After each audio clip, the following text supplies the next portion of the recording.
What up, you lab rats? This is episode number 19. Now we have a special guest. We're talking about being lazy and the self-dev movement that I'm on or something like that, so stay tuned.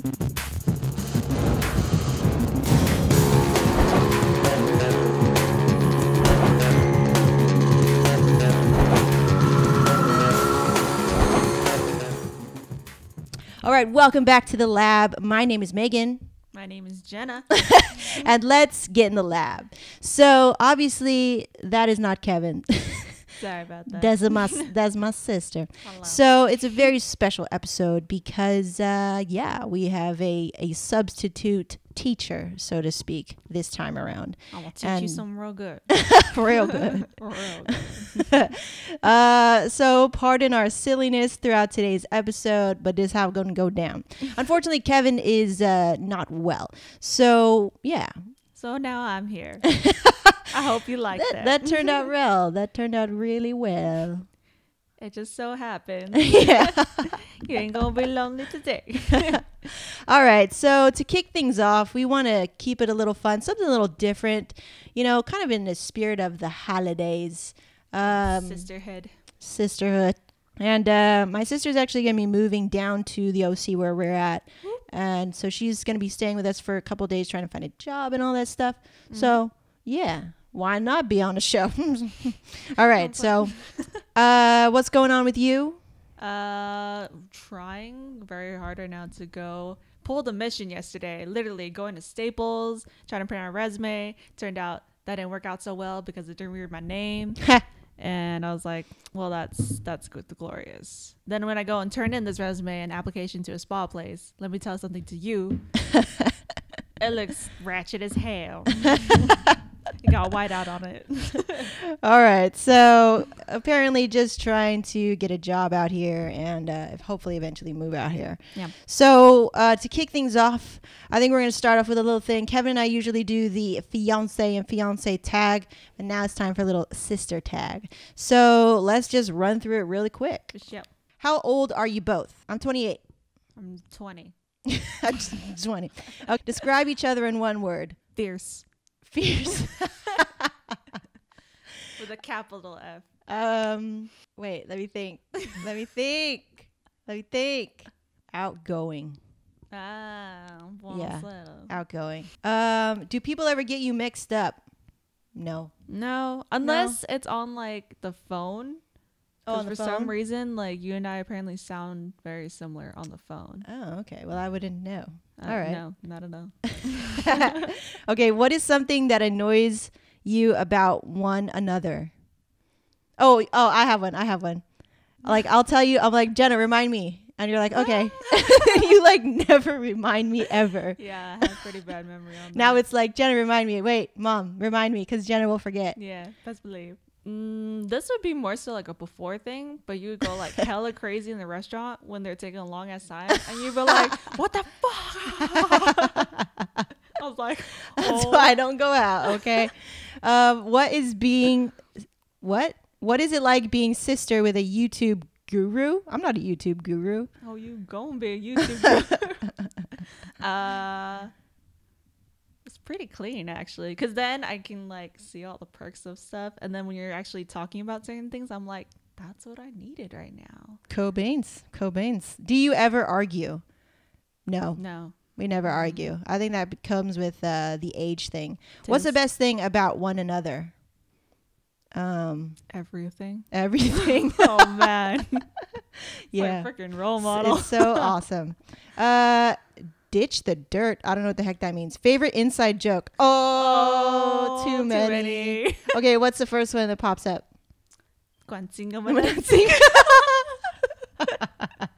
You won't know. You don't know.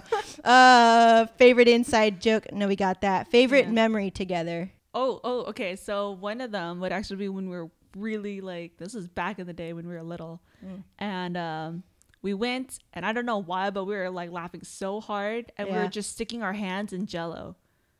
It was like green. Dude. It was green Jello, and we were like making Easter eggs, and they came out hella ugly. So we just stuck our hands in it, and we were like laughing so hard. I do not remember that at all, but I'm sure it's cool. But I think one of my favorite ones was making homemade Play-Doh and dyeing it, and then listening to Boston in the old house. True that. In the old house. I think I licked the Play-Doh too. It was really salty. It was salty, yeah. I remember that too. I must have licked it too. Oh. So, so I think that's enough tag questions, but let's get on with the questions. So this question comes from Deborah Carver. It says, I definitely have questions. I need help to learn not to procrastinate, just overall. So how do I stop procrastinating? Well, Deborah, let me tell something to you. I'm actually really bad with procrastinating, to the point where I had a research paper due, and it wasn't a very fun topic, but I left that paper until the day it was due to actually do it. And to actually keep me from doing that is remembering the whole like stressful situation and how you don't want to put yourself in that. And you're always like stressed. You start breaking out in pimples. You start like, I don't know, cursing at people, and you don't even mean it, like on the road especially. But try and put your schedule into like blocks. Like, don't look at it as a whole thing that you need to do, but more so like maybe set a little schedule, write it down, put it in your phone, whatever, and say, hey, okay, I just want to do this today. And it's something small compared to like the entire thing. So you get it done over like a week or so. Right. Doesn't it kind of depend on the context of what you're doing? Because I think versus like, so when you're done with school, like I'm done with school now, right? It's been a while now. And like, I find that I don't procrastinate as much anymore. Like I used to a lot. And that's because you're doing school. Like school is annoying. It sucks. Like you don't like it. You're thinking about it and you're going, what the hell am I learning freaking trigonometry for? What am I going to use it for? So you're not really motivated to get that done. Yeah. At the same time, it could just be like you said, like you're overwhelmed and all that stuff, you know, and it kind of just depends what you're doing. But I guess in the real world, and I'm going to speak to you from a real world perspective, like when you're done with school and not that I'm saying that that's not the real world, but you know, when life happens after school, when you get kicked out and you're like, hey, what do I do now? What do I do now? Right. That's a different feel. So I would say that I don't think I ever have too much of a problem with that because I started to eliminate things that would make me procrastinate. For example, Netflix, right? Who amongst you has Netflix, right? And you just freaking binge watch. Yep. You know, what's it? Breaking Bad, or like for me it was like anime, or Breaking Bad too, or whatever, like shows. You don't even have to press next. It just keeps playing. For you. And then you're like, and then your eyes just get plastered to the screen. Yeah. And then before you know it, it's like, you know, 10:30 and you're tired even, and you're still trying to watch that from like the corner of your eye because like, you're just addicted to it. It's so good. So for a while, you know, it became for me like to eliminate procrastinating so much, I had to develop new habits. And so I remember I just canceled Netflix because I was like, dude, I don't get shit done. I don't need to get shit done. So I just canceled it for a while because I didn't need to. I knew it was kind of keeping me from what I needed to do. Yep. Also, like what you said, like making a little thing, making that big thing, whatever it is, like our wedding, for example. It's such a big task. It's like I got so overwhelmed and like I almost like didn't care anymore about things. And I thought, after I talked to a friend, I was like, you know, I should care about every little thing that goes into it. I just can't overwhelm myself with all this stuff. So you got to break it down into little tiny projects that are doable every single day. And then you're not as overwhelmed. I don't know, because when you look at everything and you take it all in, and I do this quite a lot, it's like when you look at it and you're like, oh my gosh, look how much stuff I have to do. You don't even want to do it anymore. Yeah, man. You get so depressed, and it's really bad. Or say if you're somebody who goes on their phone a lot, like I always have my phone on me. I'm not gonna lie. Everybody have their phone on there. Best believe. I put this, I don't know if you can see this, but it says, how to be successful. Focus on your own shit. Every single time I look at my phone, this is what I'm looking at. And I'm like, clean. Let me see that. Like that. I don't see anything. Oh, you click this button just like that. Oh, to clean. So that way, when I'm looking at my phone and I'm like laying down or something, being lazy and shit, I'm like, oh, wait. If I want to be successful in life, I want to do something for myself. Oh, that's a focus good on my tip. own shit. That's a good tip. When I had really bad habits about like hustling and like trying to learn new things and stuff like that, like this was a long time ago, and this is going to tie into the next question about like self-dev and getting into the whole self-dev thing. But I would surround myself with messages like that and vision boards and show myself like, hey, this is what you want, right? You want this kind of life, right? Something like this. It doesn't have to be exact, but you remind yourself why you're working hard and why you're putting in the time now and why you're not putting it off and all that stuff, why you're hustling. And your why needs to be very strong. I think that's what kind of eliminates procrastination.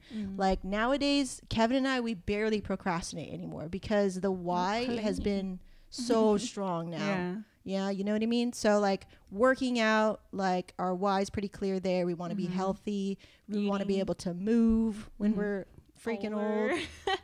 All that shit. Like your why, right? Do you get what I'm saying? Like the big base perspective of things, of like what you want. Why are you doing what you're doing? You know, oh, it's because I want, to something out of life. Yeah, I have this vision of success, this vision, right? And so as long as you have that driving you, procrastination will become less and less and less. And so you start developing these habits to where now you don't have the habit of procrastinating. Procrastination, that's a learned habit. You get stuck in it. It's a spiraling thing because it's very easy to just do fucking nothing. Like, I'll just go watch, some movies, or I'll just go whatever. I'll just go and eat. Yeah, I'll just go and eat, right?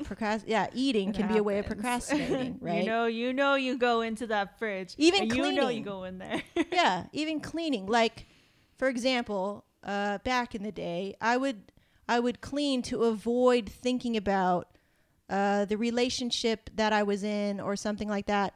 And not even like with an intimate partner. It was like with my mom or with my cousin. I would clean. Right. So I don't have to think about it. I just have to distract myself. That's procrastination as well. So, and then there's those people who are like, I'm busy. That's procrastination as well too. So you got to, it's like a habit, and you can break that habit. And it starts by being real self-aware, which kind of ties into the next question. So that's my little 10 cents about procrastination. And, so clear up your why. You know what? Clear up your why. Have a really solid why are you doing what you're doing? Is there a reason why you're procrastinating? Is it something that really doesn't serve you? Yeah. Is it a task that you really don't want to do, perhaps? Maybe somebody put that task upon you. Like, say if I made you wedding planner, right? Oh, yeah. I'm wedding planner, by the way, guys. It's going to be exciting. I'm trying to be like, not like you have to do all this crap, right? Because then it would probably make you procrastinate because it's like, it's a lot. And then you'd start like overwhelmed. Right.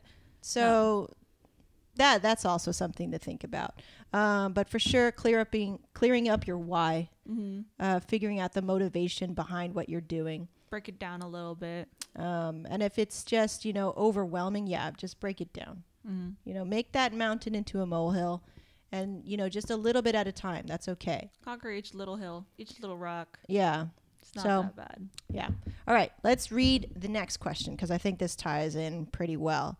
So go ahead. Read the next one. All right. Next question from Natalie Jean Miller. What's up, Natalie? To Natalie, she says, all right, now that I have watched more of the video, I have to ask, what sparked your new movement of self-dev? I mean, I know that as biz owners, we are always looking to grow, but it seems like you just dived in recently and changed a lot in a little bit of time. Okay, so thank you, Natalie, for asking that question. So self-dev, that's just my abbreviation for self-development, the self-help niche category, whatever you want to call it. I would say no, this is not a new thing. This has been very prominent in my why as to why I'm doing what I'm doing. And you remember, like, when I first started doing this type of stuff, it was like Bells and Bounty. Yeah, it was all about that. Yeah. It was but people were afraid. Like, I didn't get any traffic. Plus I wasn't really like honed in on my craft, on my presence online and my voice and all that stuff. Like, I was still trying to learn how to do all of that stuff and be okay with being filmed or being on the mic and all that stuff.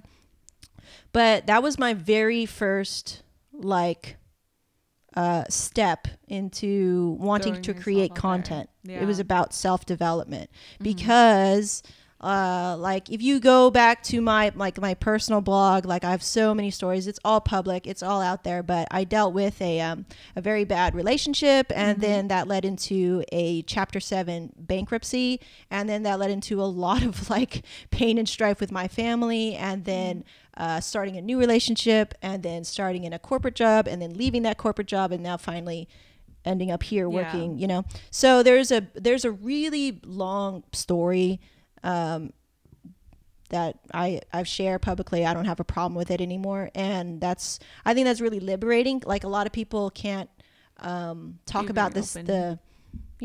The skeletons, the darkest secrets. Yeah, like, I didn't want any more of that shit. I don't want any more secrets. I think I grew up with a lot of bad secrets that I tried to keep from everyone, and it was really damaging. It's like self-deteriorating on your own body and mind and your soul. Oh man. Yeah, it was just so much. And like, I think at a time I was really on the brink of like really losing myself, and like every time I go out with my family or whatever, I just don't feel like myself. I'm not happy, right? I wasn't happy. And then our mom, she gave me The Secret, and I was in college, and like, a lot of people scoff at The Secret, but and there is a lot of like things and how it's said that people don't agree with, and that's fine. Like, I don't give a damn about that. The fact is that first couple of things that they said in there, I think, this is what I take away from it, was that you can make your life the way you want it,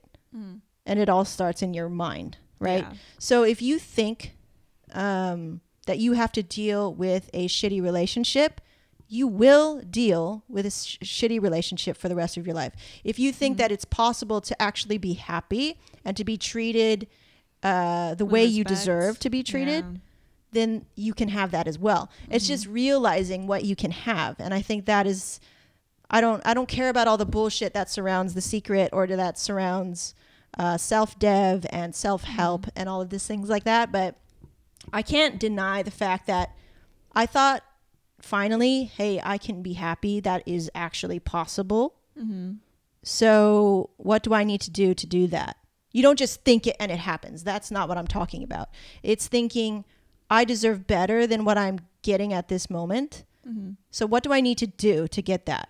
Oh, also a question that might be posed as well would be like, how long did it take for you? Because people are always pressed on time and everything like that. It would probably be something that they might wonder, like, what would you say for yourself, like, time-wise, it would take for you? It took as long as it needed to take. See, here's the problem with people, okay? This is kind of like, that question kind of gets me a little heated, a little mad, because you're not taking the time and respecting the amount of time for yourself to go through the changes necessary to even see the message that needs to be seen, to learn the lesson that needs to be learned, okay? So however long it takes depends on you. If you're stubborn and you don't fucking get it, like, if you keep getting into the same shitty relationship over and over, that's your own damn fault, okay?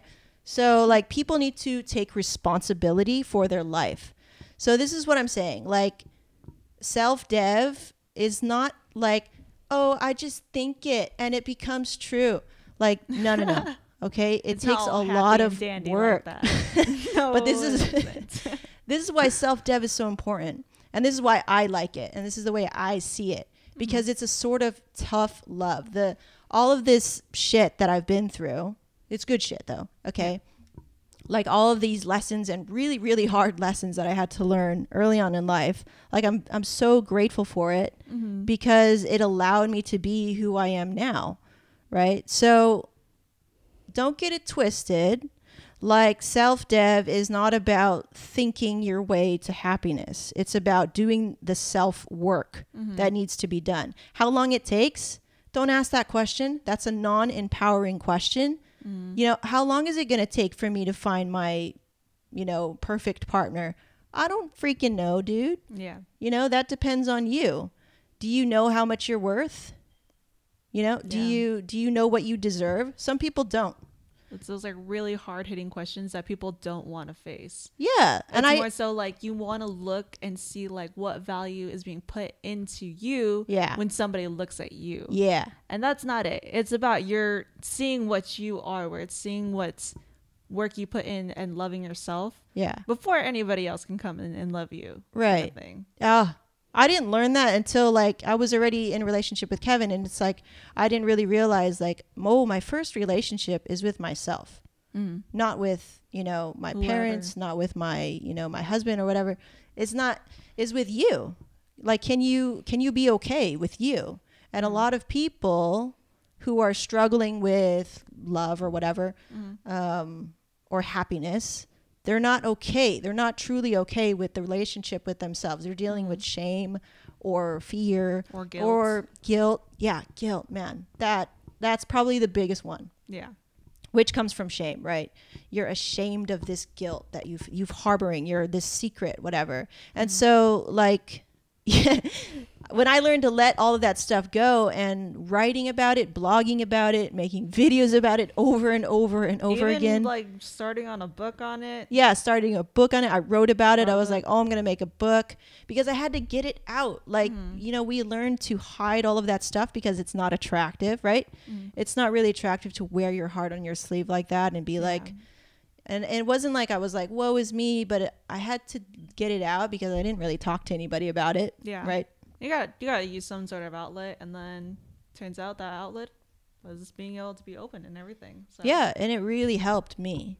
So from somebody who was extremely like closed off to the world, you cannot, like for me, growing up, I didn't have a lot of friends, right? It takes a lot to kind of get through this.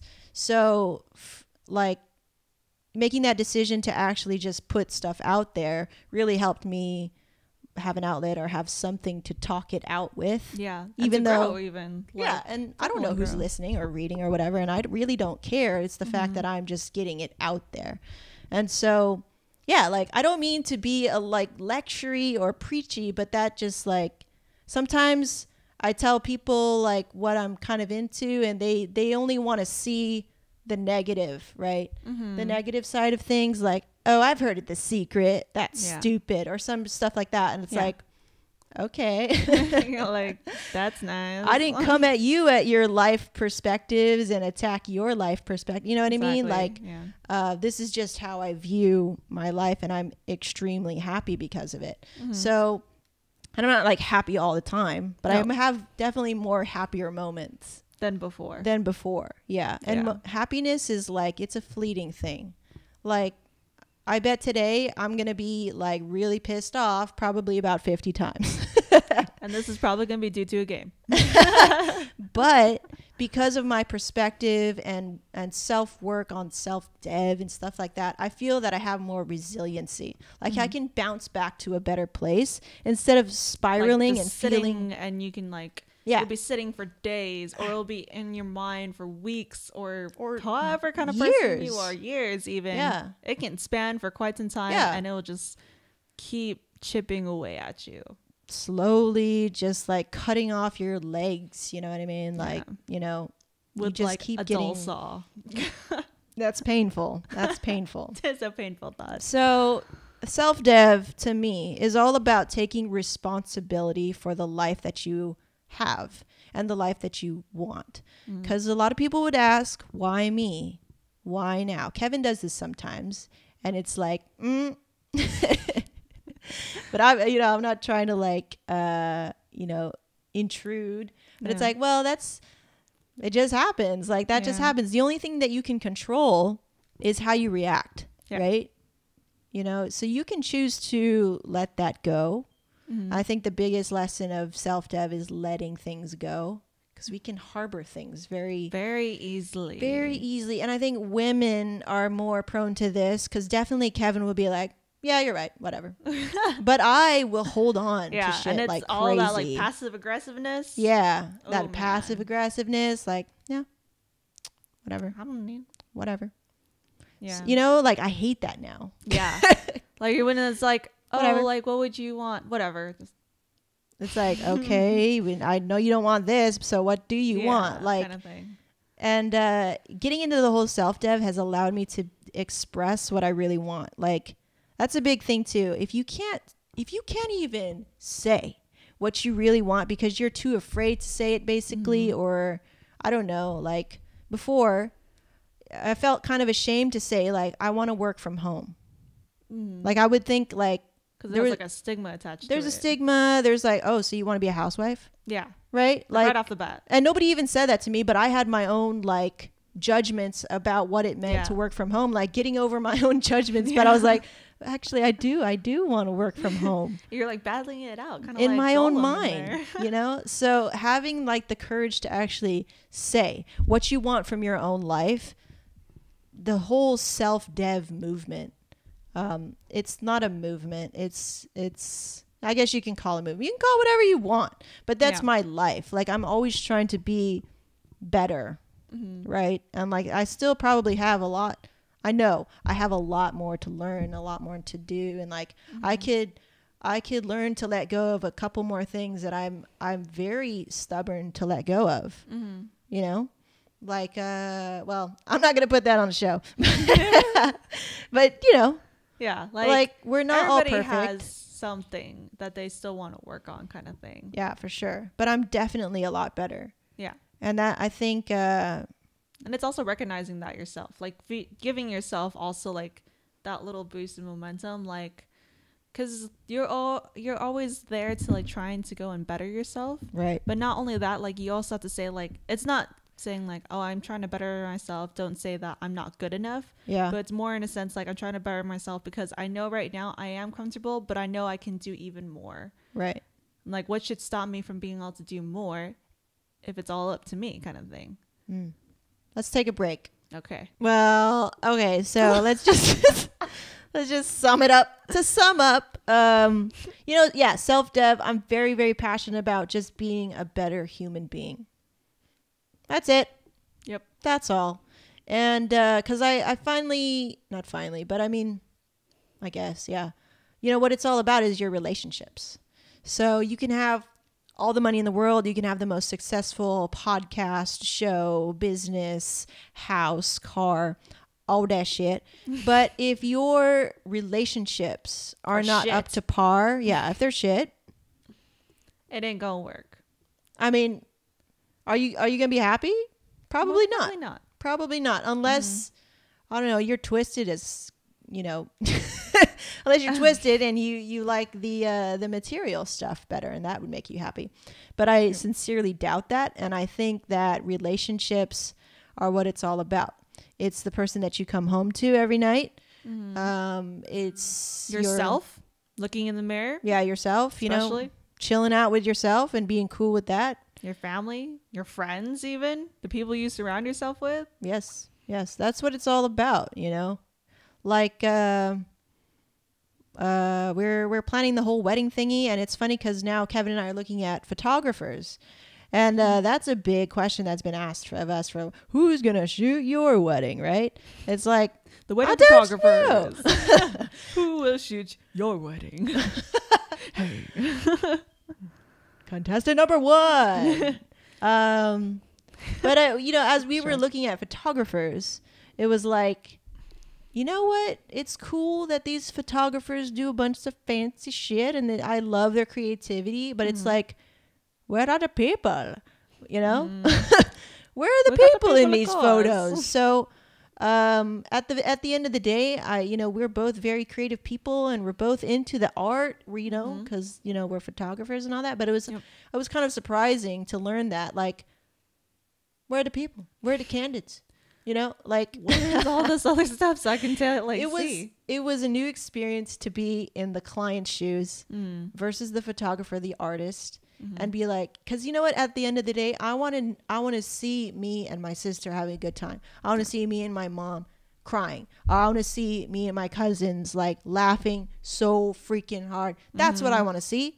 Or even you and dad, more than likely crying, actually. I'm pretty sure it's going to happen. Oh my God. It's going to be... We're all going to be like blubbering and... I need waterproof makeup stat. So... If you got recommendations on that, put that down. Yeah, it's just going to be so emotional. And that's what I want to see, actually. So, yeah, in the end, what really matters is your relationships, you know? And the way that you make your relationships really strong is you work on yourself, right? Because you can't change your daddy. You can't change your mommy. You can't change anybody, okay? Nope. And you shouldn't be trying to change other people. What you can do is change how you react. You can change how you can lead, you can influence, all right? But you can never forcibly change other people, especially the ones that you love, because that's always... that's always the case, isn't it? Like you want to, but that's not going to go down. No, it isn't the thing to do. Because you know what, that you know, in our experience, it creates tension, resentment, a lot of stuff. So the only thing that you can change is how you react. You know, like change you, see how you are, and then from there it actually does work out. Cause see, like put it this way, like say this is a recent kind of victory, but my parents used to drink soda all the live long day, right? Tis. And that would actually get me angry because I'm like, don't you guys want to take care of your body? And I would get angry and I was like, Lord, give me strength. During meditation, I was like, please allow me to lead them into health and prosperity. And I would be like so kind of adamant about that. But you know, the moment I let go and I accepted the fact that, you know what, that's cool. Yeah. Everybody, I mean, I eat freaking chocolate every day. Like, who's going to tell me to stop doing that? So best believe nobody. You know, and I try to do a good job. I eat like the 70% cocoa, something like that. So I try. Get that milky chocolate. Yeah. You get that dark chocolate. I try to get that dark chocolate. I get that dark chocolate. I try, right? And so that's what really matters. So that's a really simple example. But, you know, the moment I let go of that and I just try to lead by example and be like, you know, try to be healthy on my own and change the way I react to that. Like instead of being hung up about that, like that's small potatoes. Yeah. Like focus on the other things. Like, hey, they actually are allowing me to be my own person. I don't really have to like worry about anything. Yeah. Anything. And so I focus on stuff like that, you know, and now I change the way I react to things. I let it go. Now they call me up and they're like, we don't drink soda no more. I was like, would you take a look at that? Oh, so proud. Exactly. And even like coffee too, like not as much coffee, still drink coffee, but like tea is a big thing with both of them. See? Check that out. So it's like, you know, you're trying to like, you know, nurture your relationships. You hold them in your hand like this, right? So if you're like this, right? You're going to squeeze the hell out of them. If you're like this, everybody going to hate you, okay? So everybody going to be dying and choking. Best believe. So you got to just nurture it. Hold Cradle it. Love it. Stroke it. This is what we're talking about. Oh, that's a good one. Yep, so that's all I mean, man. So, you know, I'm sorry you got a little heated, you know, lectury in the middle of this show, but I feel pretty strongly about that. Like, you know, don't be imposing. Yeah. Don't be imposing. Don't be calling other people's, you know, thoughts and beliefs stupid. Like, I'm going to believe in this self-dev thing, whatever. Yeah. And somebody believes something else. I'm like, cool. That's cool. Mm-hmm. That's cool. All right. So I hope you enjoyed this week's show. You can ask us questions. Jenna won't be here, but that was fun. Thank you for coming on. I appreciate that. And thank you for asking those questions, guys. You can ask more questions just like that. Leave them in the comments. Hit me up on Twitter at Megan J Photo. Anywhere. All right. I'm down. You can even text me, right? Remember that. You can even text me. So, good things. What are we looking forward to in the next week, in the coming week? What are we looking forward to? Oh, we are looking forward to family vacation in Oceanside. Yeah, we do kind of a normal traditional oceanside thingy. Kinda. It's usually like it used to be like almost every year. Now it's like every 2 years. Every 2 years. It's cool. It'll give us a chance to do a bit of crabbing. Do a little possible shooting. Shooting? Oh yeah, nice. We might do shooting. That's gonna be really fun. Actual shooting, dude. Like not with a camera, with a gun. Best believe y'all watch out. And yeah, so also this Thursday we're gonna go to Village Fest in Palm Springs. We're gonna check out our caterer, and you're rolling with us, so that's gonna be really fun. But yeah, good things. So next week Kevin will be back. Thanks for hanging in there with us, guys, and good things. All right. So once again, my name is Megan. My name is Jenna. And we're out. Peace. Peace.